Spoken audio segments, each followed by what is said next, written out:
Mira Business FM, Dubai's home of business radio. It's the morning drive. This is Mira Business FM. So what does the rise in fuel prices, in particular in diesel prices, mean for the weekly shop?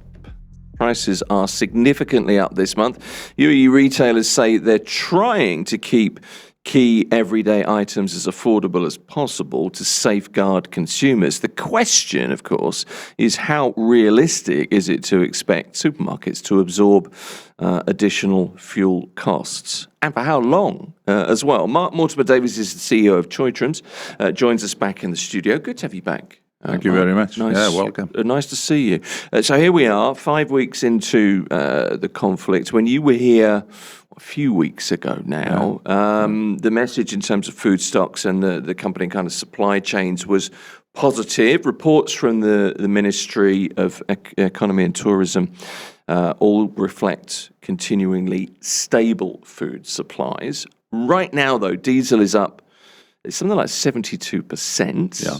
2.72 dirhams a litre to 4.69. So there's really an immediate kind of margin pressure test for retailers.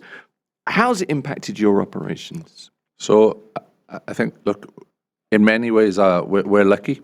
We're a local store. And, I always say to people, save some more money, shop locally, and don't get in the car and go shopping.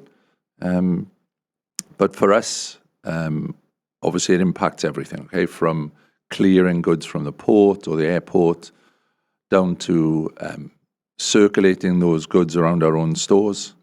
So it's basically a question of focus. And the conflict has focused everybody's minds on certain things. So you have to look at numbers of deliveries, frequency of deliveries, and whereby in the past we might have gone just in time and done daily deliveries, what we're now looking at is truck fill. So we might be sending trucks every 2 days, but fuller trucks to maximize the efficiency of our fleet. There's no doubt at some stage in the future, those price increase. Fuel affects everything, right? From the production of DEWA and government products.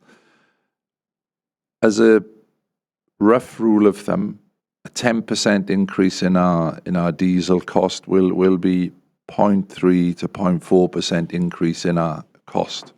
So 70% is a large amount. So what we try and do is look at other costs. As I said, trucks, staffing.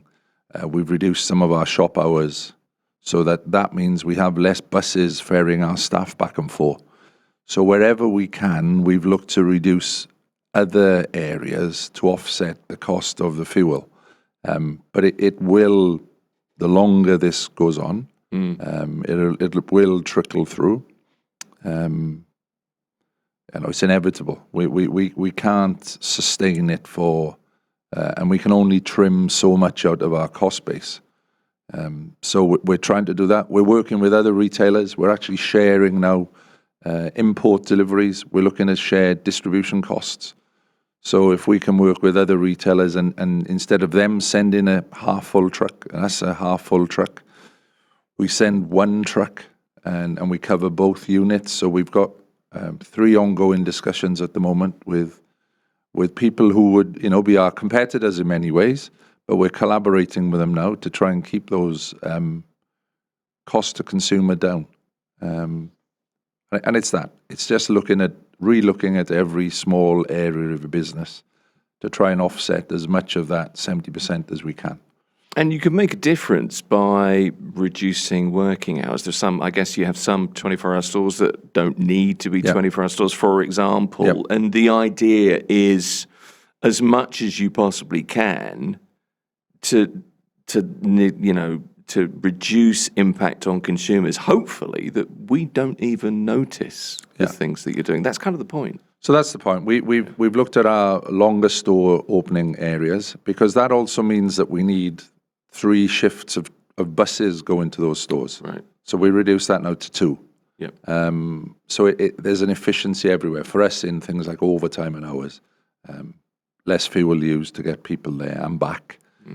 We've stopped, funny enough, we'd done that at the beginning of the year. So at the beginning of the year, we stopped returns to our suppliers.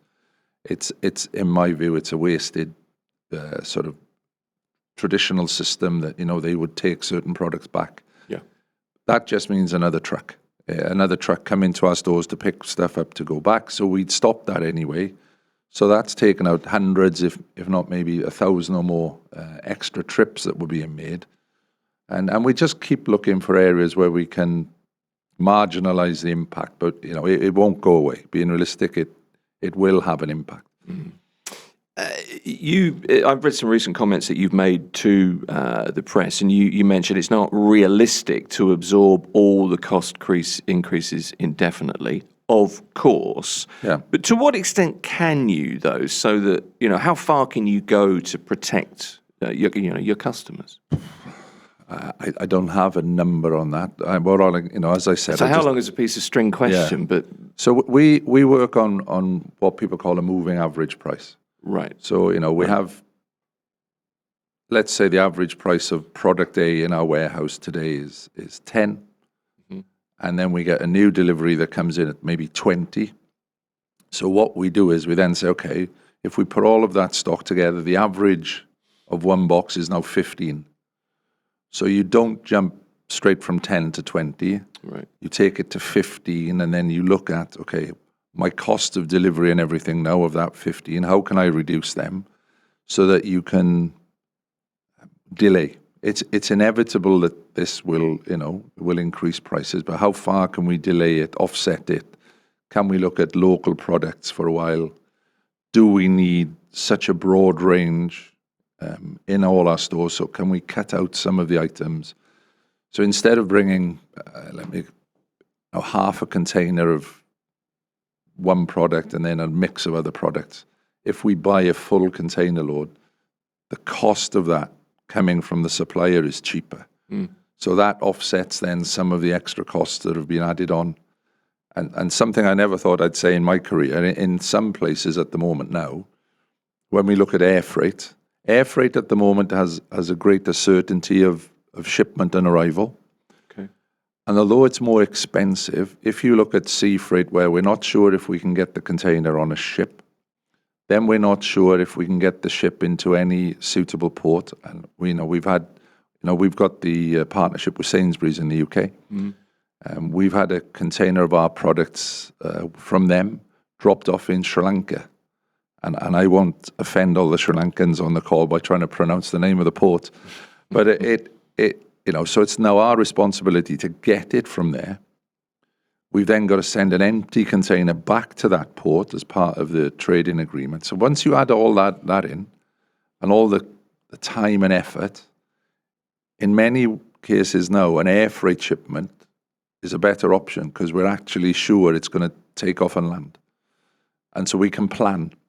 And, I never thought I'd be anywhere near saying that. I never thought I'd hear it. Yeah, I know. Yeah. I'm surprised myself, words coming out my mouth sometimes. But it is. It's the uncertainty. And I think I was telling you last time that, our business works on a sort of model of planning.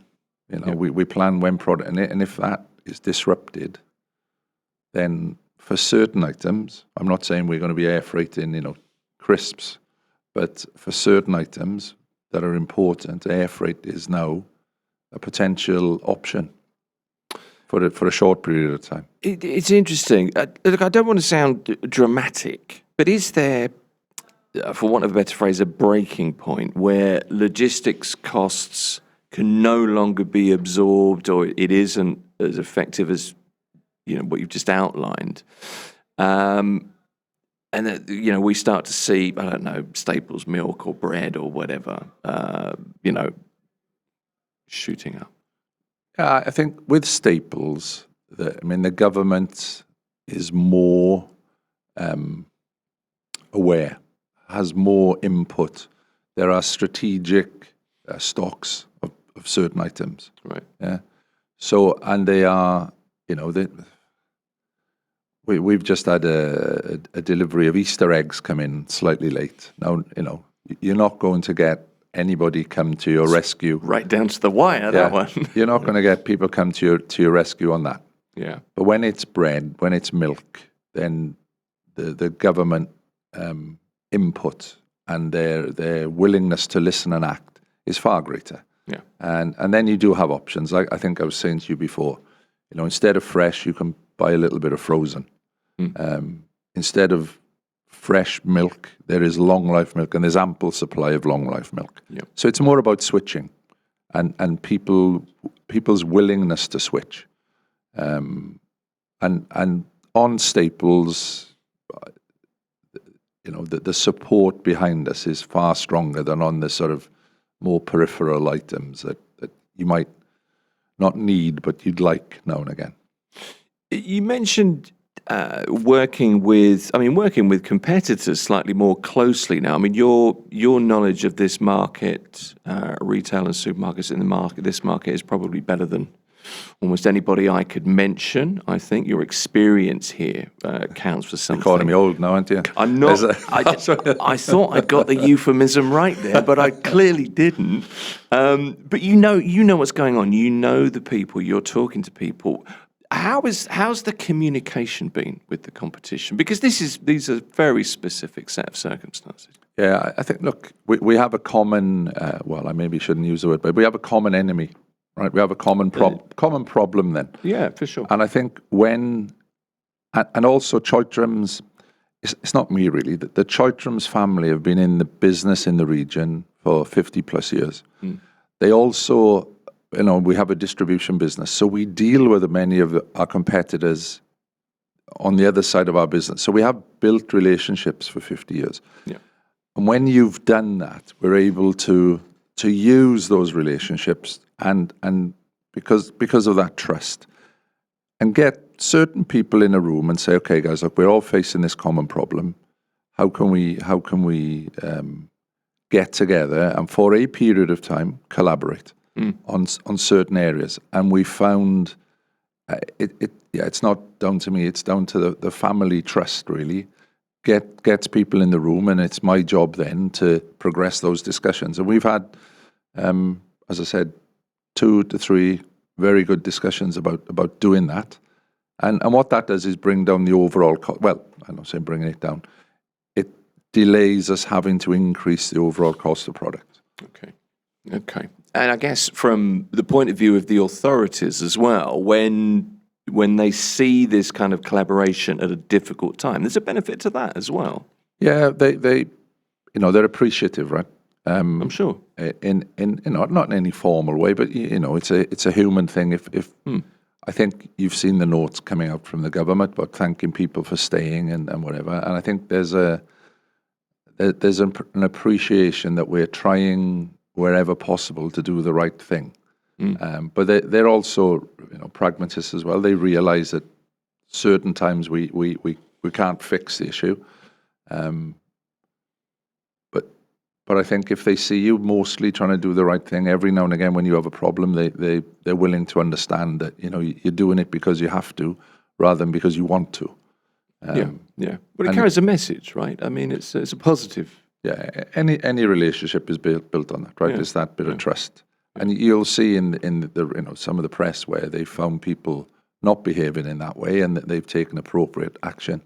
But yeah, I think our time in market, our teams have spent years working with the government, so they know us, and that helps in times like this. You also speak, I guess, to customers regularly. You have feedback mechanisms, I'm sure. What are your customers telling you? Is there an understanding, do you think, a sense of acceptance that this is extraordinary times, there may be price rises to come? Is there some acceptance of that, this kind of we're in it together kind of thing to an extent? Or are customers... No, you should be supporting us and dropping. No, I was in a store this morning, which is what we were doing, and we were looking at some other work, but people always come up and talk to you, right? Sure. And I think there was a number of people started by saying, I'd like to say thank you for the way your staff have been dealing with the situation and dealing with us. They've been pleasant, which is always lovely to hear. There were I spoke to maybe 8 or 9 people today, There were a couple of comments around, this product is missing and that product is missing, but they're not.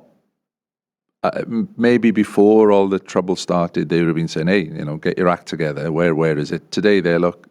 Is there any chance it's going to come in the short term? Right. There was no real push on pricing today. I think there's enough communication in the press, and because they work in these sectors, right? So they're either they know somebody works in maybe retail or hospitality or shipping or transport. So when they sit at home around the dinner table, there's a realism that we're all in it together. Yeah. So there's been no real pushback. Well, there's a reasonable level of awareness, I think, isn't there? Yeah. I think the communication generally about what's going on has been excellent, and so people understand then, and if they think as a brand they trust you well enough that you're doing your best, there's a little bit of forgiveness in the strain and stress. I mean, it's such an intricate web that you have to weave. You're talking about containers in Sri Lanka, then getting it back, then you've got to get the container back, and you're integrating that with a trucking system in some cases. Some of it's air freight. It's a very, very intricate thing, to kind of mind-boggling in lots of ways. So I guess your investment, your IT investment, your planning, your logistics planning software, that's a heavy investment. Efficiency is so important. It's almost a matter of national security. I know I'm over-egging the pudding, but you know where I'm going. We lucky is the wrong word, but in many ways, in January we did some price changing in the stores. We dropped a lot of pricing. We just finished implementing a new warehouse efficiency system that we were doing anyway. We've been doing it for the last 9 months. Right. The actual go live testing was delayed because the trouble started. So we're testing it now. That will help. And it was fortuitous. We were doing it anyway. Yeah. It's going to help us again. We'd looked at a better sales tool. And I hate using AI because everybody says AI in every conversation today, but it has a little bit of it in it. Right. That tracks our trucks in the market, what we're selling, where we're selling it. That is also now going to give us better efficiency. So retailing is 1,000, and distribution, it's 1,000 jobs you do every day, right? From making sure the tomatoes are fresh to the tires on the truck to the. If you do those 1,000 things right every day, your business is efficient. And we obviously weren't. We were maybe doing, let's say we were up in the 700s. So what we've been looking at even more closely now is, okay, how do we knock off these other things and make every little piece 1% better? And if we can do that, it helps with the pressure that we're getting from outside. You see, the thing I get from you, and this is both times that you've been in here in the last 3 weeks or so, is you were talking about the January, what you did in January price-wise, Choithrams. So that was quite a big change. That made quite a big splash, I think. But also now, the message I'm getting from you, and it's a good message, certainly from my point of view as a customer, is that we are trying to make sure that you don't pay any more money for your weekly shop. That's the message I'm getting. As far as you can at the moment, that I haven't really noticed anything missing or any price rises. My mum, God rest her, used to say to me, look, don't just moan about things, go and do something about it, right? Yeah, I think your mum and mum were the same. Mum said the same thing. And yes, look, it's a difficult situation. We just had an alert now as we were coming here, right? And but if you just sit and complain, you'll go nowhere. So I think what we've tried to do is, I wouldn't say keep prices to what they were, but keep any impact to be as far away down the road as we can and as minimal as we can. And I think it's not just us. To be fair, I know the guys in the trade. There's a Ministry of Commerce retail group, and I know everybody's looking at that. We're all looking slightly at different things, but I think the industry's best effort is to make sure that it isn't just an excuse for laziness, and petrol goes up 70%, so your prices go up, 20, because that's just lazy. And yeah, I think the best intention is to put it as far down the road as we can and to make it as minimal as we can. And the cynic would say, well, look, if you do this now, you're going to keep your customers later. It's but actually, that's a sensible thing to do, isn't it? Yeah, look, I don't. I mean, the family are heavily into philanthropy and charity, but I run a business, and I have to make sure we've got 4,300 people that we employ. And I've got to try and ensure that 4,300 people remain employed. And to do that, the business has to be successful. Yeah. So I don't think it's cynical. I think it's just good business. We want to keep the customers we have as long as we have them. We'd like more people to shop at Choithrams, but it's what we do. Are there any specific product categories that you're prioritizing, maybe price stability, anything that you look at in particular? So it's, and again, it's a sort of government. It's the staples: rice, flour, sugar, all those things, which then affect bread and whatever, fruits and vegetables. We're trying to keep some of the basics down, and it is a little bit of switching. So there's less air-flown tomatoes now from Holland, but we're looking to bring more tomatoes and from, let's say, Jordan and Lebanon. Bless them as well; they're in trouble. But it's that switching, and we are trying to say to people, look, do they look as nice as the ones that are air-flown from Holland? No, but they were a lot better value when it started. They're still better value. When they're at their peak of freshness, use them in a salad. If you've got a couple that you don't want to put in a salad, boil them and make a tomato sauce. Yeah. So, the sort of message, we're great for us. Shop locally, don't use your car as much, buy little and often, and reduce your waste as well. It's not that there's any panic to reduce your waste, it's just good practice.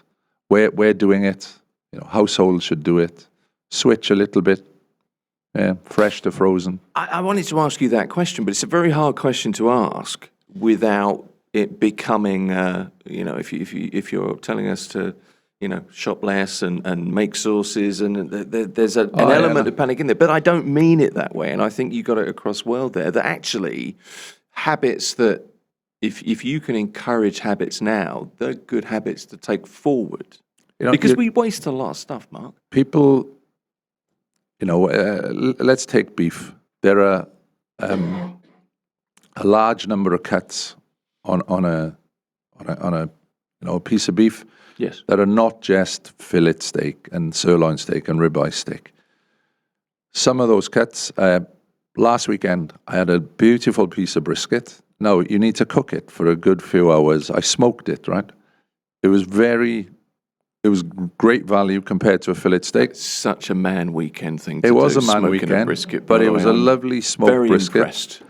But you can do things like that. There are joints that you can, speak to our butchers. They'll tell you, slow cook this one. You'll have a great meal, and it's good value. Chicken, we sell, part of the world we're in, we sell a great amount of chicken breast. If you get a good recipe and you put thighs in there, it's just about being sensible at times. Reducing waste is always, it's funny. So culturally, it can be awkward, right? So there's a Muslim friend of mine who, when I'm in his house, his mother taught him that if you have a guest in your house, they shouldn't finish the plate. You should give them a bit more, right? My mother taught me to finish my plate. So when I'm in his house, there's always a race between cultures. I'm trying to finish, and he's trying to make sure it doesn't look as if I haven't had enough. And we've been friends for years now, so we've come to an agreement. If it's just him and I there, he lets me finish my plate. If there's other people there, I leave a little bit on there so he doesn't have to fill it up. But it's little things like that. Reduce your waste. Yeah. Do it nicely. Cook some different things. I was speaking to somebody last night, and he was saying he's taken the time with his partner in the emergency now, and they've started cooking at home more, and they're actually enjoying the fact that they share a kitchen, do a bit of prep, do some cooking, sit down and eat a meal at home. There you go, and you need different cuts because you're not going to do the same meal every day. Experiment, and I think you're fine. It's kind of a good excuse to make a few changes in a way. If it pushes you in the right direction, why not? Final question for you. The order of the moment is volatility, certainly in oil markets and in many other markets. The uncertainty that we're seeing, that's the other order of the moment. I can see that weary kind of look in your eyes.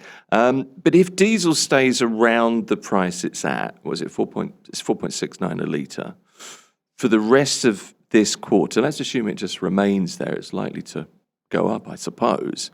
What does that mean for the ability of retailers like you guys to maintain, the price promise? Yeah, that's when, as I said to you, a 10% increase gives us about 0.3, 0.4.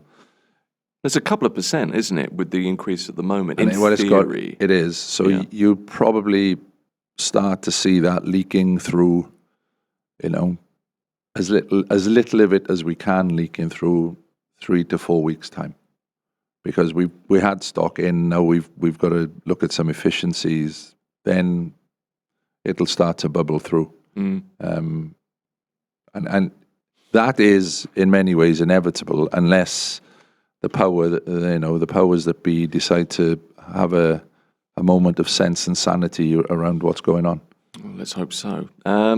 Actually, I said fine. I always lie and say final question, then like something Columbo. else comes in. Yeah. I know. Yeah. I'm increasingly like him in life as well. You should see my Mac outside. A message.